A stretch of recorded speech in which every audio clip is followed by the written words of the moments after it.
శ్రీ మహాగణాధిపతి నమః. శ్రీ గురుభ్యో నమః. మహాభారతం 28వ రోజు పారాయణం. ద్రోణాచార్యుల వారు సాత్యకిని ఎదుర్కొనగా ఆయన వెంట నీ కొడుకు దుస్సాహ, వికర్ణ, దుర్ముఖ, దుశ్శాసనాదులు తోడు వచ్చారు. వీళ్ళందరికీ అండగా దుర్యోధను రావడం చూసి ఆచార్యుడు తిరిగి సేనాముఖాన వైపు వెళ్ళాడు. అప్పుడు సాగిన యుద్ధంలో దుర్యోధనుని రథధ్వజం, గుర్రాలు నేలకూలాయి. సారథికి శరీరం తూట్లు పడిపోయింది. దగ్గరలో ఉన్న చిత్రసేనుడి రథం ఎక్కి విజృంభించాడు. అప్పటికి మళ్ళీ అక్కడికి చేరిన కృతవర్మ సాత్యకి బాణఘాతంతో కృతవర్మ కూడా మూర్చపోయాడు. సాత్యకి సవ్యసాచి కోసం సాగుతూ ఉంటే ఆచార్యుడు అడ్డుపడి విడిచినటువంటి 3 బాణాలు వాని నుదుట నాటుకున్నాయి. ఆ వీరుడు యథోచితంగా గురువును వేధిస్తున్నాడు. సాత్యకి విల్లు విరిగి సారథి మూర్చపోయాడు. తన సారథ్యమే చేసుకుంటూ నడుపుతున్నాడు. ద్రోణుని రథసారథి వాలిపోగా గుర్రాలు రణవిముఖులయ్యాయి. సాత్యకి అర్జునుని వైపు సాగుతున్నాడు. సుదర్శనుడు అడ్డుపడి నేల కూలాడు. కుపితుడైన దుర్యోధన, దుశ్శాసన, చిత్ర, విశవంతి, శకుని ప్రముఖులు తురుముతూ రాగా వారిని చిరునవ్వుతో రణక్రీడకు ఆహ్వానించాడు. ఆ సమయంలో సుయోధనుడు శకునికి తోడుగా సాత్యకిని, సారథిని, గుర్రాలను హింసింపగా ఆ యోధుడు సారథిని నేలకూల్చి శకుని ధనుస్సును గాలిలోకి ఎగరగొట్టాడు. ఉక్కిరిబిక్కిరి అయిన దుశ్శాసనుడు ఒక్క ఊపులో ద్రోణాచార్యుని చాటుకు రాగా ఆయన అన్నాడు, నాయనా కుశలమా? ఎందుకు వచ్చావు? ఓహో, సాత్యకి తీసిన దెబ్బలకే ఇలా అయితే ఇంకా భీమార్జునులు ఎదురుపడితే ఏమవుతావు నాయనా? నిండు సభలో ఆడదాని బట్టలు విప్పడం, అహింసామూర్తులను అవమానించడం అనుకున్నావా యుద్ధం అంటేను?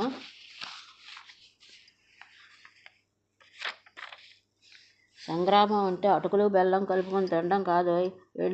వెళ్ళి మీకు సాయం వచ్చిన రాజుల కంఠనాళాలు కోస్తున్నాడు సాత్యకి, వాళ్ళని రక్షించు అని పరిహసించాడు.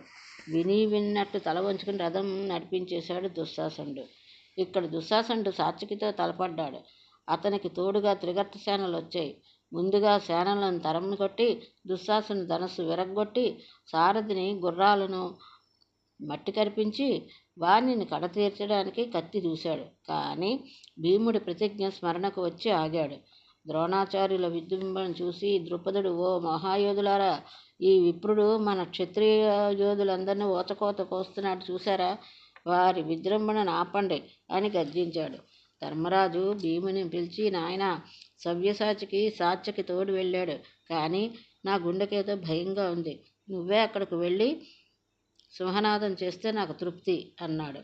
భీముడు దుష్టజుమ్నుని చేరి, మా అగ్రజుల రక్షణ భారం నీ మీద ఉంచి వెళ్తున్నానని వ్యూహ మధ్యంలో రథం సాగించమన్నాడు. సారథి విశోకుడు ఉత్సాహంగా నడుపుతుండగా ముఖద్వారంలోకి ద్రోణుడు నిలిపి, భీమసేన, నీ తమ్ముడు సవ్యసాచి నా అనుమతితో వెళ్ళాడు అంటూ ఉండగా భీముడు కన్నులెర్రజేసి, పాండవీరులు దేవసేనను కూడా లక్ష్యం చేయరు. మీరు గురువులు కనుక మర్యాదలు ఇస్తున్నాం. అయినా శత్రుసేనలో ఉన్న మీకు తలవంచడమా అంటూ గదాదండం విసిరాడు. ఆ గదాఘాతానికి ఆచార్యుని రథం గుర్రాలతో, సారథితో సహా చూర్ణమైంది. అయినా మరొక రథం ఎక్కి బాణవర్షం కురిపించాడు ఆచార్యుడు. కుంభవృష్టిని లక్ష్యపెట్టిన మహావృషభంలా భీముడు రథం దిగి ఆచార్యుని రథం ఒక చేత్తో విసిరేయగా ఆయన రథం దిగేశాడు. భీమసేనుడు రథం ఎక్కి వ్యూహ మధ్యంలోకి వెళ్ళి అర్జునుని, సాత్యకిని చూసి సింహనాదం చేశాడు. సంజయ, మన వారిని రక్షించే యోధుడు లేకపోయాడా అని వింటున్న ధృతరాష్ట్రుడు ప్రశ్నించగా, మహారాజా, భీమసేనుడికి ఎదురుగా కర్ణుడు నడిచి కొంతసేపు బాధించాడు. అంతలో భీముడు వాని విల్లు విరిచాడు.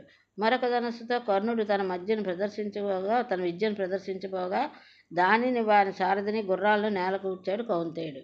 చేసేది లేక కర్ణుడు వృషసేనుడి రథం ఎక్కి వెనుదిరగగా దుర్యోధనుడు ఆచార్యుని సమీపించి, చూడండి, అటు అర్జునుడు, ఇటు సాత్యకి, భీమసేనుడు మహాసాగరంలోని తిమింగలం వల్లే తిరుగుతున్నారు. మహాసేనా మధ్యంలో మీరు అర్జునుని వదిలేశారు అంటూ అర్థం ఉంది. కానీ సాత్యకి కూడా ద్రోణాచార్యులు ఓడించాడంటే అంతకంటే అవమానం ఉందా?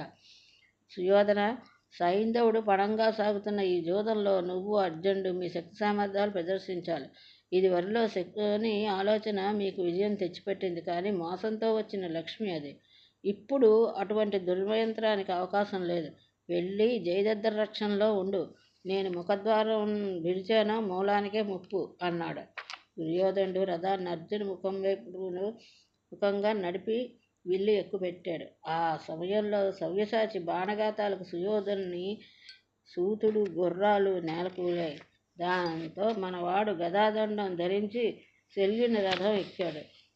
కర్ణుని విరధుని చేసిన భీముడు గాంధీవిని తోడు పెడుతుండగా కర్ణుడు ఒక్క కేక వేయగా భీముడు మరొక్కమారు కర్ణునికి తన ప్రతాపం చూపాడు భీముడు. మళ్ళీ కర్ణుడు మరొక రథం ఎక్కక తప్పలేదు. ఆ ఉభయులు ఆగలిగొన్న పెద్ద పుల్లు వలె పోరాడుతున్నారు. అప్పుడు కూడా పాండవులదే పైచేయి అని సంజయుడు చెబుతూ ఉంటే, సంజయ, మన వారి దురదృష్టం కాకపోతే దేవకీనందుని మాట పెడచెవిన పెడతారా? ఆ రాధేయుని ప్రతాపము మంత్రాంగము నమ్మి కదా మన వాళ్ళు ఇంత సాహసించారు. అనంతరం సంగ్రామ విశేషాలు ఏమిటి అన్నాడు ధృతరాష్ట్రుడు.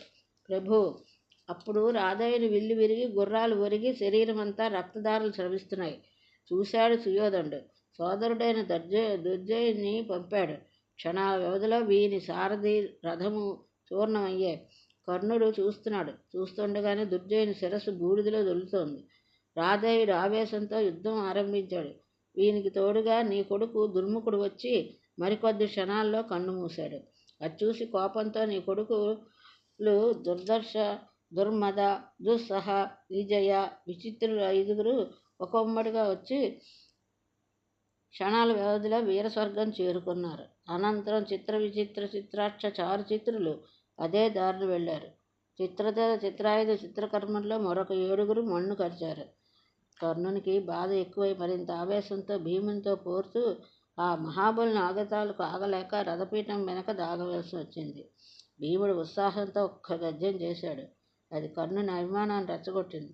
ఆ వేడిలో విజృంభించి భీమసేనుని విరధుని నిరాయుధుని చేసి కర్ణుడు వింటికొనతో పొడుస్తూ, రుకోదర, పీకల నిండా మెక్కి హాయిగా పడి దొరలవలసిన నీకు యుద్ధం దేనికిరా? ఓ, సుఖంగా ఉండి అడవుల్లో కందమూలాలు మెక్కుతూ బతుకు అని పరిహసించాడు. అర్జునుడు ఆవేశంతో కర్ణునికి ఎదురిగి శరవర్షం కురిపిస్తూ ఉండగా అశ్వత్థామ కర్ణునికి తోడై సవ్యసాచి దూకుడికి ఆనకట్ట వేశాడు. దుశ్శాసనుడు త్రిగర్త వీరులకు తోడు రాగా సాత్యకిని ఎదుర్కొన్నారు. 500 మంది రథికులు సాత్యకి బాణఘాతాలకు మన్ను కరిచారు. దుశ్శాసనుని గుర్రాలు విలవిల తన్నుకు పడ్డాయి. అర్జునుడు, బావా, సాత్యకి ఇటు రావడంతో ద్రోణాచార్యులు మా అన్నగారిని బంధిస్తారేమో అని భయం కలుగుతోంది. అదుగో భూరిశ్రవణుడు విక్రమిస్తున్నాడు చూస్తావుగా అంటూ ఉండగానే సాత్యకి ఆ మహాయోధునికి ఎదురు నడిచి రథాన్ని నిలబెట్టాడు.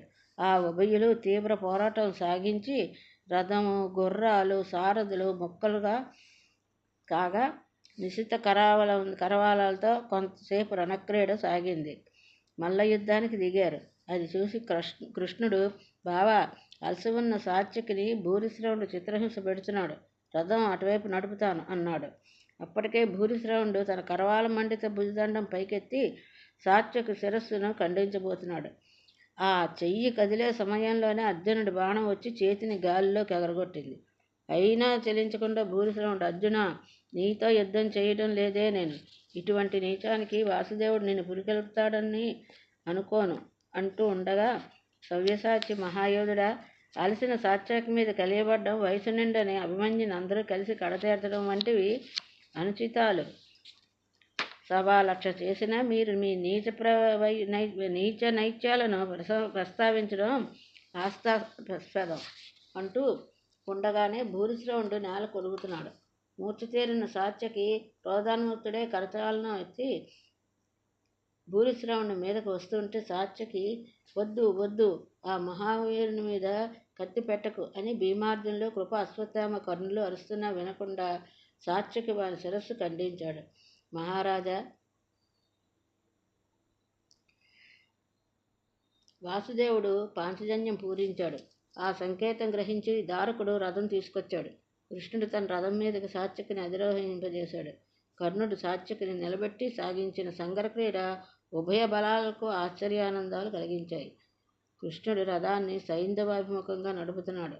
ఆ సమయానికి భీముడు వచ్చి రాధేయుడి పలికిన పలుకులు వినిపించగా అర్జునుడు, కర్ణ, ఎన్నిసార్లు నువ్వు పలాయనం పఠించలేదు? అయినా నిన్ను పరిహసించి ఒక్క మాట అనలేదే. మా భీముడు ఒక్కమారు లొంగినంతలో ఎంత నోరు పాడు చేసుకున్నావు. నిన్నటికి నిన్న అక్రమంగా నా కొడుకును ధనస్సు విరిచావు.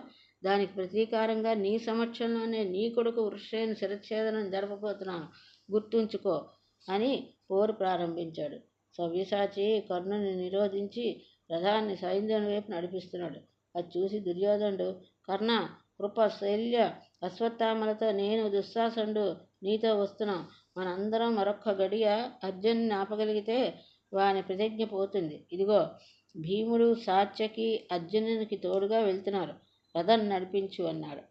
అంటే సూర్యాస్తమంలోగా సైంధవుని చంపపోతే అగ్నికి అర్జునుడు ఆహుతవ్వాల్సి ఉందని ఒక శపథం పెట్టాడు కదా, అందువల్ల అనమాట. ఎదురు వచ్చిన కర్ణుని తలపడ్డాడు అర్జునుడు. ఆ పోరాటం దేవగానాలకే ఆశ్చర్యం కలిగించింది. కర్ణుని శరీరం తూట్లు పడింది. అయినా పోరు మానలేదు. అశ్వత్థామ అర్జునుడికి ఎదురొచ్చాడు. శల్య, కృప, వృషసేనులు కూడా సైంధవ రక్షణలో అప్రమత్తులై ఉన్నారు. సూర్యుడు అస్త్రాదికి చేరుతున్నాడు. అర్జునుడు ఆందోళనలో పడ్డాడు. కృష్ణుడు మాయను వ్యాపింపజేశాడు. సూర్యుడు అస్తమించినట్లే కనిపించి కౌరవులు హర్షధ్వానాలు చేస్తున్నాడు. సైంధవుడు పశ్చిమాకాశంలోకి తల ఎత్తి చూస్తున్నాడు. అంతే. పావురేగాన్ని డేగ తన్నినట్లుగా అర్జునుడు విడిచిన బాణం సైంధవుని తలను ఎగరగొడుతుంటే, బావా, ఆ తల కింద పడనివ్వకు. సింధురాజు వృద్ధక్షత్రుడు తపస్సు చేసి వీడిని పొందినప్పుడు వీడి తల సంగ్రామంలో తెగిపడుతుందని వినిపించింది ఆ శరీరవాణి. అప్పుడు వృద్ధక్షత్రుడు, వీడి తల ఎవడి చేతుల్లోంచి కింద పడుతుందో ఆ చెయ్యి కలవాడి తల 1000 ముక్కలు అవ్వాలని అన్నాడు. ఇప్పుడు ఆ వృద్ధక్షత్రుడు సమంత పంచక్షేత్రంలో ఉన్నాడు. పాశుపర్వతం ప్రయోగించి ఆ తల ఆయన తొడ మీద పడేటట్టు కొట్టు అన్నాడు వాసుదేవుడు. ఉత్తర క్షణంలో సైంధవుడి శిరస్సు వాని తండ్రి తొడ మీద పడింది. అసహంగా వృద్ధక్షత్రుడు ఆ శిరస్సును కిందకి తోయడంతో తడవుగా ఆయన శిరస్సు మొక్క చెక్కలైంది. ఆయన శరీరం ఆయన ఒళ్ళో పడ్డాది కాబట్టి ఆయన గబుక్కున ఆ శిరాన్ని కిందకు తోశాడు. ఎప్పుడైతే కింద పడిందో, ఎవరి చేత్తో అయితే కింద పడుతుందో వాళ్ళ చెయ్యి 1000 ముక్కలు అయిపోతాయి. వాళ్ళ శిరస్సు 1000 ముక్కలు అయిపోతాయి కాబట్టి అలాగ తండ్రి ఇది కూడా మొక్కలైపోయాయి. మళ్ళీ సూర్యబింబం ప్రత్యక్షమైంది. ఈ సంధ్య వెలుగులో సైంధవుడి కళేబరం నేల మీద పొర్లుతోంది. మహారాజా, మన వాళ్ళందరూ హాహారావాలు చేస్తుంటే పాండవపక్షం హర్షధ్వానాలు చేసింది. సుయోధనుడు అన్నాడు, ఆచార్య, 11 అక్షౌహిణీల సైన్యం, మీరు కృపాచార్యులు ఇందరుండగా శిఖండి చేతిలో భీష్మ పితామహులు వాలిపోయారు. ఈనాటికి మా బావ జయద్రథుడు, జలసంధుడు, కాంబోజరాజు సుదర్శనుడు, ఇంకా నా తమ్ముడు మరెంతోమంది యోధులు నేలపాలయ్యారు. ఈ పాండవ పాంచాల సేనలను కడతీర్చి వారి రుణం తీర్చుకోకపోతే నేను వారి పోయిన దారినే వెళ్ళక తప్పదు. మీరు ప్రియశిష్యులు కనుక అర్జున్ని హింసించారు. కర్ణుడొక్కడే మాకు రక్షాకవచం అన్నాడు. సుయోధన, ఎందుకు ఈ సూటిపోటి మాటలు? భీష్మ పితామహులు నేల కూలినప్పుడే విజయావకాశం లేదని తెలుసు. అయినా అభిమానం విడవలేక అస్త్రధారణై నిలబడ్డాను. మరొక్క మాట నాయన, విద్వాంసుడైన విదురుడు ఎంత మొత్తుకున్నా వినకుండా ద్రుపదరాజపుత్రుని అంతగా అవమానించారే, ఆ పాపఫలం పట్టి ఉడపకపోతుందా? ఆ తర్వాయి ధర్మాత్ములను అడవుల పాలు చేసి ఎన్ని హింసలు పెట్టారు. ఇన్ని చూసి కూడా యుద్ధానికి మీ పక్షాన నిలిచిన నేను విప్రవంశీయుడైనాయన నువ్వన్నావు. నీకు కావలసిన ఆప్తులందరూ ఉన్నారు. నువ్వున్నావు, నీకు కావలసిన ఆప్తులు ఉన్నారు. అభేద్యమైన వ్యూహం పన్ని ఉన్నావు. ఇందరూ ఒక్క సైంధవుడిని రక్షించలేకపోయామే, ఇంక నేనెంత? అయినా ఇప్పుడు చెప్తున్నాను, ఈనాడు పాంచాల సేనను సర్వనాశనం చేయకుండా కవచం విప్పను. ఇదే నా ప్రతిజ్ఞ. వెళ్ళు, నా చేతుల్లో పడకుండా తప్పించుకున్న పాంచాలుడు ఎవడైనా సరే కడతీర్చమని మా మాటగా అశ్వత్థామకు చెప్పు అన్నాడు. దుర్యోధనుడు రథాన్ని కర్ణుని దగ్గరికి నడిపి, రాధేయ, ఆచార్యులు ఎంత నిర్లిప్తంగా మాట్లాడుతున్నారో చూశావా? అనగా, రాకుమారా, ఆయన మాత్రం ఏం చేయగలరు? అర్జునుడు విక్రమిస్తే ఆపగలవారు అసురాసురుల్లో లేరు. అయినా మన ప్రయత్నం మనం చేద్దాం అని సంగ్రహోన్మాకులు అయ్యారు. భీముని చేతిలో దుర్మద దుష్కరులు మట్టి కరిచారు. సాత్యకీల చేతితో సోమదత్తుడు కోరుతూ మూర్ఛపోగా రథం రండరంగానికి దూరంగా సాగింది. ఆచార్యుడు సాత్యకి ముఖంగా చూస్తూ ఉంటే ఘటోద్గతుడు అడ్డు రావడం చూసి కర్ణుడు, దుర్యోధనుడు వాని మీదకి వచ్చారు. సంధ్యాకాంతులు విజృంభించే వేళ ఘటోద్గతుడు శత్రుసాగరాన్ని కల్లోలం చేస్తూ ఉంటే అశ్వత్థామ ఒక్కడే నిలబడగలిగాడు. ఆచార్యపుత్రునితో యుద్ధం నడిపే ఘటోత్కచునికి వాని కొడుకు అంజనపర్వుడు తోడు వచ్చి అశ్వత్థామ చేతిలో నేలకూలాడు. ఘటోత్కచుని కొడుకు అంజనపర్వుడు. అశ్వత్థామ విడిచిన బాణ పరంపర ఘటోత్కచునికి మూర్ఛిత చేసింది. దుష్టద్యుమ్నుడు రథం మరలించాడు. అప్పుడు జరిగిన పోరులో అర్జున్ దాటికి కర్ణుడు విరదుడైన కృపాచార్యం దగ్గరికి నడిచాడు. ఆ సమయంలో దుర్యోధనుడు అర్జున్ మీదకి వెళ్ళడం చూసి కృపాచార్యుడు అశ్వత్థామను తోడు పంపాడు. వచ్చిన గురుపుత్రునితో కురువంశ జ్యేష్ఠుడు, మిత్రమా, నీకు మీ పితృపాదులకు పాండవ పక్షపాతం తగదు. అంచేత వీళ్ళని నేనే కడతేరుస్తాను. మీరు పాంచాల సేనను చూడండి అన్నారు. సుయోధన, నీకోసం ఎన్నో యుద్ధాలు సాగించిన మా మీద నీకు విశ్వాసం లేదు. శల్యకర్ణ కృతమలను కలిసి పాండవ బలాన్ని కడతేరుస్తామని రథం నడిపాడు అశ్వత్థామ. వారికి దుష్టజుమ్నుడు ఎదురుగా వచ్చాడు. వచ్చిన వాడిని సారథిని గుర్రాలను నేలకూల్చి ధనస్సు విరగ్గొట్టాడు. పాండవ పాంచాల బలాలు చల్లా చెదురవుతున్నాయి. ధర్మరాజు భీమునితో వచ్చి అశ్వత్థామను ఎదుర్కోగా ద్రోణుడు దుర్యోధన సహితుడై వీరికి ఎదురు నిలిచాడు.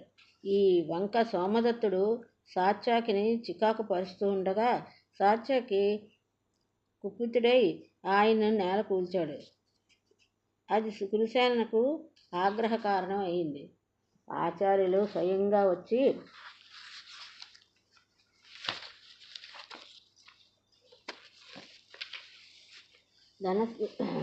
ధర్మజుని ధనస్సు విరగ్గొట్టి రథనికేతనం నేల పడగొట్టారు. ఆ విషయం గమనించిన వాసుదేవుడు, ధర్మనందన, ఈ ద్రోణాచార్యుని కడతెట్టడానికి పుట్టిన మన సేనాపతి ఆయన ఈ విషయం చూసుకుంటాడు. నువ్వు సేనాముఖానికి వెళ్ళు అని పంపించాడు. అప్పటికి చీకటి బాగా విజృంభించడంతో కాల్బలాన్ని కాగడాలు పట్టుకుని నిలబడమన్నాడు సుయోధనుడు. ఇటు వీరు కూడా రథగజ తురగ బలానికి పదార్థులుగా కాగడాలు చేపట్టారు. అప్పుడు దుర్యోధనుడు తన యోధులందరినీ ద్రోణాచార్యునికి రక్షణగా అప్రమత్తంగా ఉండమని హెచ్చరించాడు. ఉభయ బలాల మధ్య పోరు ఘోరమైంది. ద్రోణసుతునితో సాత్యకి, దుర్యోధనతో భీముడు సాగించిన పోరు అద్భుతంగా ఉంది. పోరు అలసిన సహదేవుని పరిహాస వాక్యాలతో నొప్పించి పొమ్మన్నాడు రాధేయుడు. శల్యునితో పోరాడుతూ మూర్ఛిల్లిన విరాటుని రథం రణరంగానికి దూరంగా నడిచింది. శల్యునికి ఎదురుగా వచ్చే ధనుంజయుని అలాయుధుడు నిలబెట్టాడు. శకుని నకులతో పోరాడుతూ మూర్ఛపోగా ఆ రథం సంగ్రామ రంగానికి దూరం అయింది. దుష్టద్యుమ్నుడు ద్రోణాచార్యులతో పోరుతూ ఉంటే దుర్యోధన శల్యులు అప్పటికే మూర్ఛ తీరి శకుని ద్రుపదపుత్రునికి దుష్టద్యుమ్నుడి దగ్గరికి వచ్చారు. ఇంతలో సాత్యకి కర్ణుని కొడుకును వాడి బాణాలతో మూర్ఛితుని చేయగా కర్ణుడు క్రోధంతో సాత్యకిని హింసిస్తున్నాడు. అంతలో గాంధీవం దేవదత్తం పూరించడం విన్న కర్ణుడు, రాజేంద్ర, ఇప్పుడు మనం సాత్యకిని అభిమన్యుని చంపినట్లే కడతేరిస్తే విజయం మందే అన్నాడు. సంతోషించి సుయోధనుడు శకుని సేనాబలంతో సవ్యసాచికి ఎదురు వెళ్ళమన్నారు. సాత్యకి రథశ్వాసాలు సారథి నేలకూలి లక్ష్య పెట్టకుండా ఎదుటినున్న దుర్యోధనుని ధనస్సును ఖండించడంలో మరొక రథం ఎక్కాడు. కర్ణుని ప్రతాప ప్రభలు చూస్తున్న ధర్మరాజు, పార్థ, నువ్వు కర్ణుని చూసావా? అర్ధరాత్రి గ్రీష్మబాణుడు ఉదయించినట్టు ఎలా వెలుగుతున్నాడో అనగా రథాన్ని రాధయ్యనికి ఎదురుగా నడపమన్నాడు కౌంతేయుడు. రాత్రులు రాక్షసులకు బలవర్ధక సమయాలు కనుక మనం ఘటోత్కచుని పంపుదామన్నాడు వాసుదేవుడు. పరమానందంతో ఘటోత్కచుడు కర్ణుడి మీదకి వెళ్తూ ఉంటే దారిలో నిలవరించాడు అలాయుధుడు. ఉభయులు అద్భుత సమరం సాగించారు. ఘటోత్కచుడు అలాయుధుని నేలకు పడగొట్టి పొట్ట మీద కాలితో తొక్కి చిత్రహింస చేసి తల నరికి ఆ శిరస్సు దుర్యోధను రథం మీదకు విసిరి, ఓరి సుయోధన, ఇదిగో నీ స్నేహితుడి శిరస్సు అలానే కర్ణుని తల కూడా నీకు అందిస్తానని అట్టహాసం చేశాడు. కర్ణుడు తన వైపు వచ్చే ఘటోద్గతుని, రథసారథిని, గుర్రాలని, రథాన్ని చూర్ణం చేశాడు. తీవ్ర రోషంతో ఘటోద్గతుడు కర్ణుని ధనస్సును తుత్తునీయం చేశాడు. ఘటోత్కచుల యుద్ధం తీవ్రమైంది. విసిగి కర్ణుడు ఇంద్రుడిచ్చిన శక్తిని ప్రయోగించడంతో అది ఘటోత్కచుని పొట్ట చీల్చి ప్రేవులు కలచి నేల పడగొట్టి ఆకాశానికి వెళ్ళింది.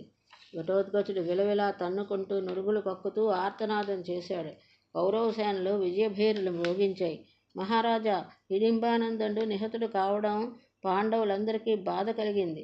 అందరూ తలలు వాల్చి శోకిస్తున్నారు. కానీ వాసుదేవుడు సింహనాదం చేసి పాంచజన్యం పూరించడంతో సవ్యసాచి తెల్లబోయి చూశాడు. అప్పుడు కర్ణుడు అన్నాడు, బావా ఆశ్చర్యపడకు. ఇంద్రుడు కవచకుండలాలు తీసుకుని శక్తి ఆయుధం ఇచ్చాడు. అది కర్ణుని చేతిలో ఉండగా మనమిద్దరం ఏమీ చేయలేం. ఇంతేకాదు, శిశుపాల జరాసంధులు కూడా నీకు ఎదురుగా రావడానికి వీల్లేని రీతిలో వాళ్ళని కడతేర్పించాను. ఇక ఈ ఘటోద్గతుడు కూడా అసురవంశీయుడే. ఎప్పుడో ఒకప్పుడు ధర్మవిరోధి కాగలడనే ఊహతోనే ఈ ఎత్తు పన్నాను. నడు, అదిగో మహాయోధులు విజృంభిస్తున్నారని రథం నడిపాడు. చెబుతూ ఉన్న సంజయుడితో ధృతరాష్ట్రుడు, ఇన్ని రోజులుగా ఆ శక్తిని ఉపయోగించాలని తెలియలేదా కర్ణుడికి అని ప్రశ్నించగా, మహారాజా, రోజు రాత్రి శిబిరంలో ఆ శక్తి విషయం నీ కొడుకులందరూ గుర్తు చేయడం, ఆ శక్తి ఆయుధం ఒకసారి మాత్రమే ప్రయోగార్హమని, దాన్ని అర్జున సంహారానికే దాచి ఉంచానని కర్ణుడు చెప్పడమూ జరిగేది. ఘటోద్గత ప్రతాపాజ్ఞానికి చల్లార్చి వాణ్ణి నిహతులు చేయడానికి దుర్యోధనుడి ప్రోద్బలం వల్ల ఆ శక్తి ఆయుధాన్ని ఘటోత్కచుడి మీద ప్రయోగించక తప్పలేదు రాధేయునికి. అంతే, ఇంతకంటే విధి వక్రించడం ఇంకేముంది మహారాజా అన్నాడు సంజయుడు. ఘటోత్కచుని మరణంతో ధర్మరాజు గుండె దిగజారింది. వాసుదేవుని ఓదార్పుతో కర్ణుని సంహరించే సంకల్పంతో సాగుతుండగా వ్యాసుడు ఎదురై, నాయనా, ఇంద్రదత్తమైన శక్తాయుధం అలా వినియోగం కాకపోతే మీరు చాలా ప్రమాదంలో పడేవారు. నువ్వు నిశ్చింతగా యుద్ధం సాగించు. ఇక 5 రోజుల్లో రాజ్యలక్ష్మి నిన్ను వరిస్తుంది. సామాన్యుని వలె నీ వంటి వాడు విచారించకూడదు అని హితోపదేశం చేసి నిష్క్రమించాడు. ఇది ఈరోజు పారాయణం. ఇంతటితో స్వస్తి.